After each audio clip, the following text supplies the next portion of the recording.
Hello तनिया जाए गुरु जी से मनवा इस क्षेत्र के बहुत मशहूर गांव गांव में चर्चा हुई हमारे मुकेश भैया के आज जिनका साउंड सर्विस ये बाबा के चरण में आज प्रस्तुत बा आई माता तो सोने के गायक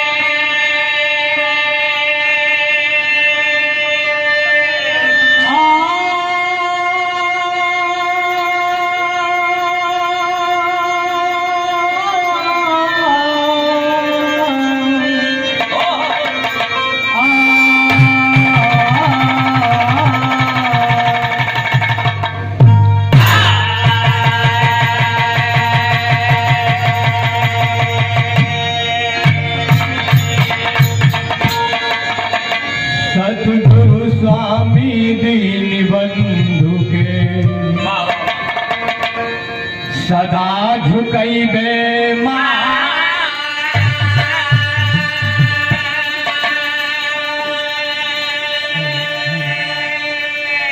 अरे दुखिया ऊपर दया करा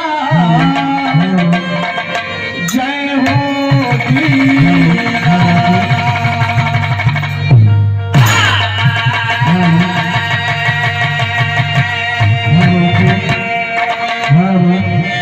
बहुत प्रस्तुति देखे करेंगे आज या बोलने साहब हम बोले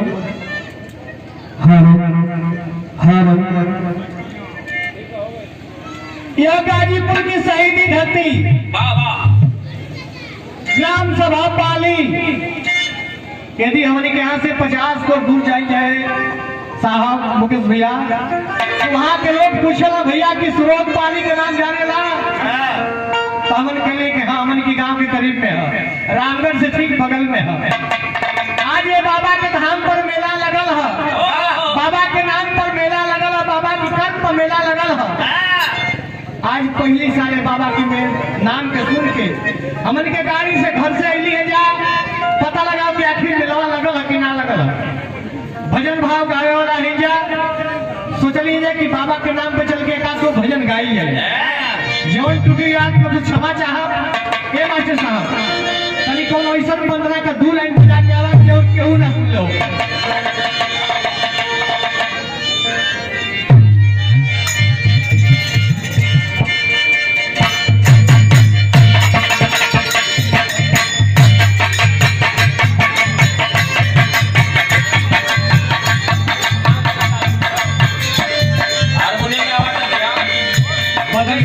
पुराना बंधना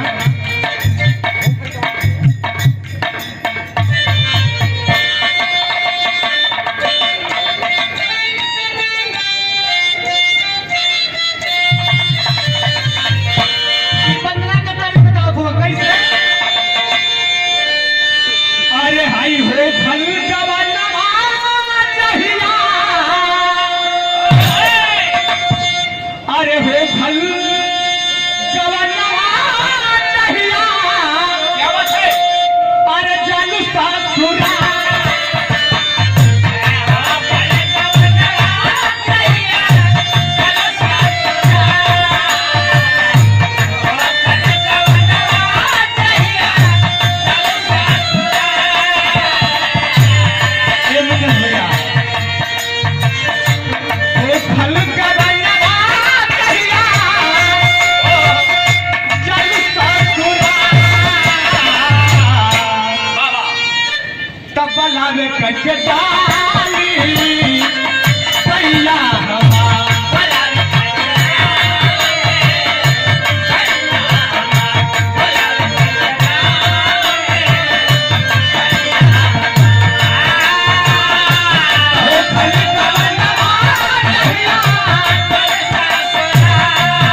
कोनो लूट धंधा हो।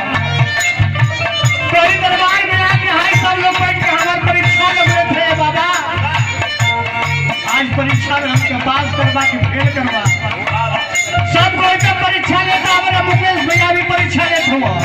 काले थोड़ा कैसे कमाबू बजा के।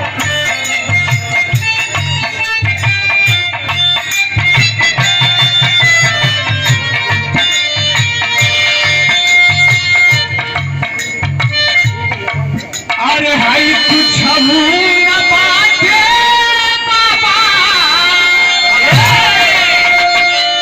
अरे कुछ न बाटे बाबा, अरे हाय सगरो तो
बाबा के चरण में आशीर्वाद का कामना चाहूँ कि हे बाबा आपका तो नाम अमर रह गई।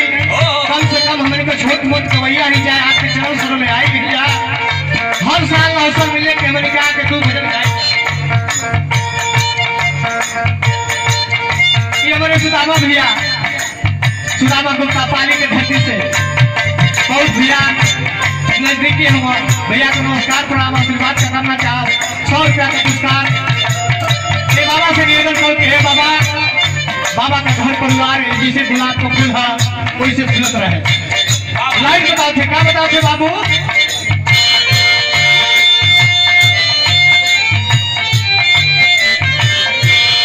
हे बाबा, कौनो गुण ढंग ना बा, कौनो ज्ञान ना बा। आई हमारी मुकेश भैया परीक्षा लेत हुआ कि कब लेकर गायकी ना देखना लिया। भैया के चरण समझ में आई भैया का पूजा पाठ करेला, लेकिन कबो हमारी गायकी के भैया ना देखले हो। आज पहले बार भैया के तरफ भइल है, लेकिन भगत ये बाबा के दरबार में आके निवेदन प्रार्थना करते कि हे बाबा, गुण ढंगना बा, कोनो ज्ञान ना बा। आई लोग परीक्षा लेता कैसे काले था।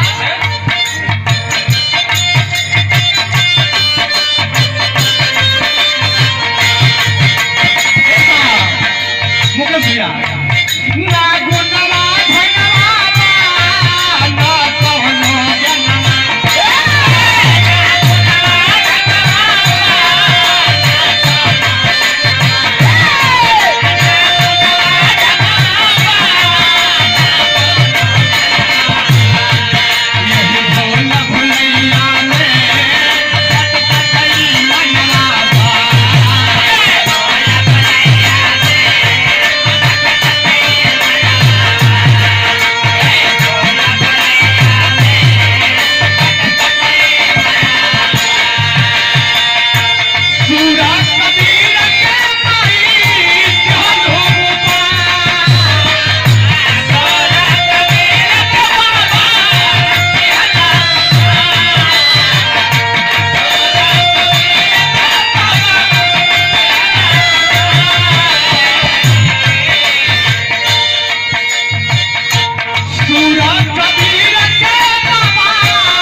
एगो बाबा के नाम पर गीत गाई ओकर बाद बंद कर दे।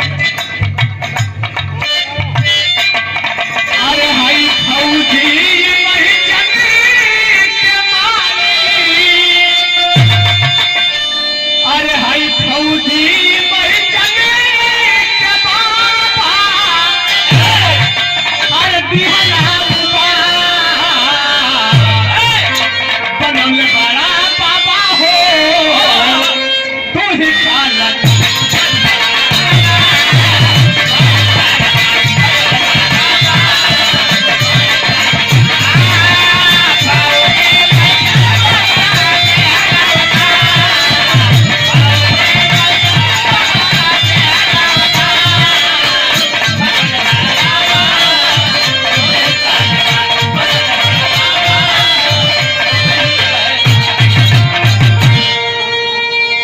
तनी एगो दू लाइन